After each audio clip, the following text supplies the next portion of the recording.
ይስጥልን። እኔ መምህር ጌታሰጠኝ መኩሪያ ነኝ። ዛሬ ደግሞ ልኬት ላይ የአራተኛ ክፍል የሂሳብ ትምህርት ላይ ያተኮረ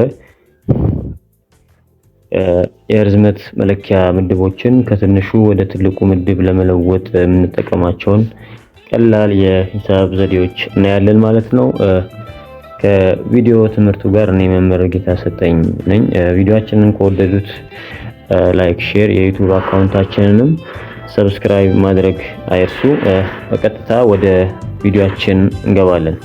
ከትንሹ ወደ ትልቁ ስንል ከቀኝ ወደ ግራ ምድቦችን ስናነባቸው ከትንሹ ወደ ትልቁ በቅደም ተከተል የተቀመጡ ናቸው።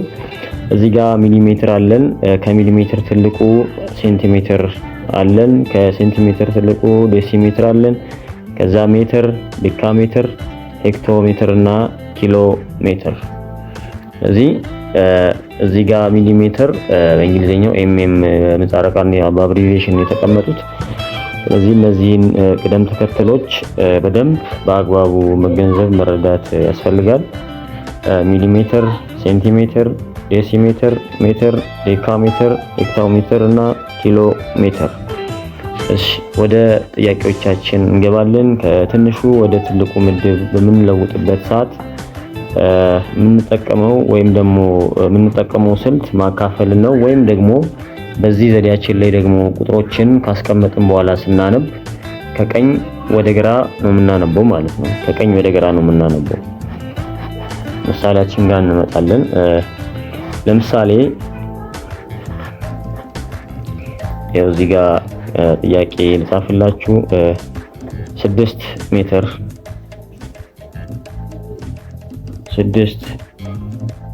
ሜትር እኩል ነው ዳሽ ኪሎ ሜትር።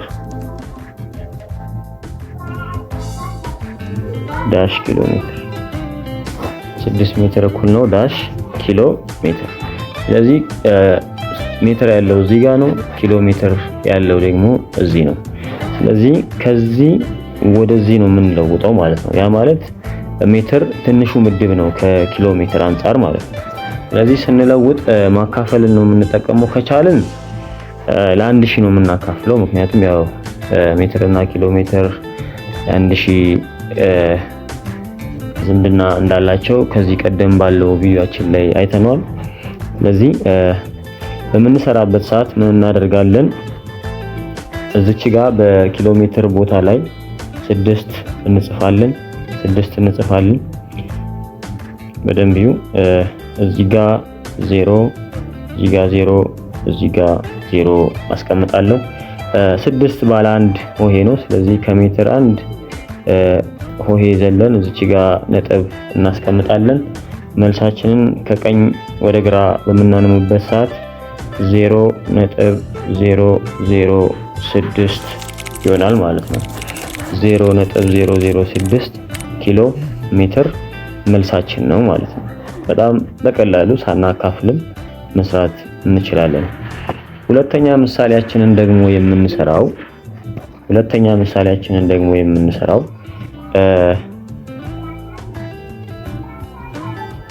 እስቲ እዚች ጋር ምሳሌ አዲስ ሌላ ምሳሌ እንስራ። 4 ሴንቲሜትር እኩል ነው ዳሽ ሜትር። 4 ሴንቲሜትርን ወደ ሜትር ነው የምንለውጠው። ሴንቲሜትር እዚህ ጋር አለን፣ ሜትር ደግሞ እዚህ ጋር አለን። ስለዚህ ሴንቲሜትር ከሜትር ያንሳል። ስለዚህ ከትንሹ ምድብ ወደ ትልቁ ነው የምለውጠው ማለት ነው። እንደምታዩት ከቀኝ ወደ ግራ ነው አቀማመጣቸው የሚነሱ። ቁጥሮችንም ሳነብ በተመሳሳይ ከቀኝ ወደ ግራ ነው ማነበው ማለት ነው። ስለዚህ መጣና እዚች ጋር ሜትር ቦታችን ላይ እዚች ጋር 4 እንጽፋለን። 4ን እዚች ጋር እንጽፋለን። ይሄው በሜትር ቦታ ላይ 4 እጽፋለሁ። ከሴንቲሜትር ጀምሮ ደግሞ ወደ ግራ 0 አደርጋለሁ ማለት ነው። ስለዚህ እንደምታዩት ከግራ ወደ ቀኝ ካነበብኩት 400 ነው።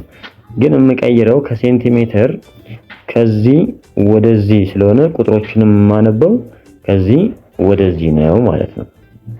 ወይም ደግሞ ከቀኝ ወደ ግራ ነው የማነበው። 4 ባለ 1 ሆሄ ነው። ስለዚህ እዚች ጋር 1 ሆሄ ዘልዬ ነጥብ አስቀምጣለሁ እዚች ጋር።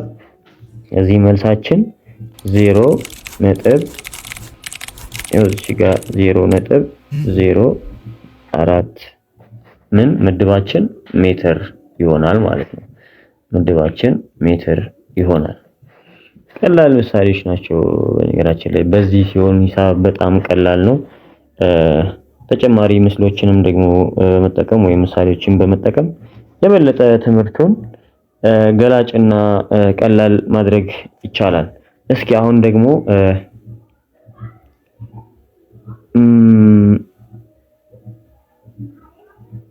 7 ሚሊሜትርን ወደ ሜትር እንለውጥ። 7 ሜትርን ወደ ሜትር 7 ሚሊሜትርን ወደ ሜትር ሚሊሜትር እቺ ናት። ወደ ቀኝ ስመጣ 3 ሆሄ ዘልዬ ነው ሜትርን የማገኘው። ስለዚህ እዚህ ጋር ደግሞ ሜትር ጋር መጥቼ 7ን እጽፋለሁ ማለት ነው።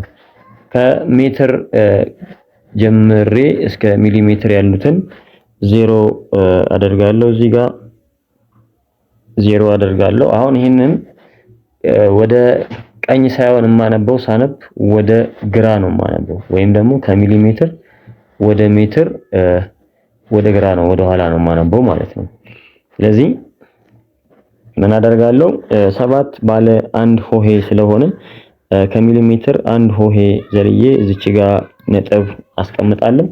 ከዛ ወደ ግራ ሳነብ የመጀመሪያዋ 0 አለችኝ፣ ከ0 አጠገብ ነጥብ አለችኝ 0.07። ለዚህ መልሳችን 0.007 መልሳችን ይሆናል ማለት ነው። እሺ ስለተከታተላችሁኝ አመሰግናለሁ። ቪዲዮአችንን ከወደዱት አስተማሪ ነው ብለው ካሰቡ የዩቲዩብ አካውንታችንን ሰብስክራይብ ማድረግ አይርሱ። ቤተሰብ ይሁኑ።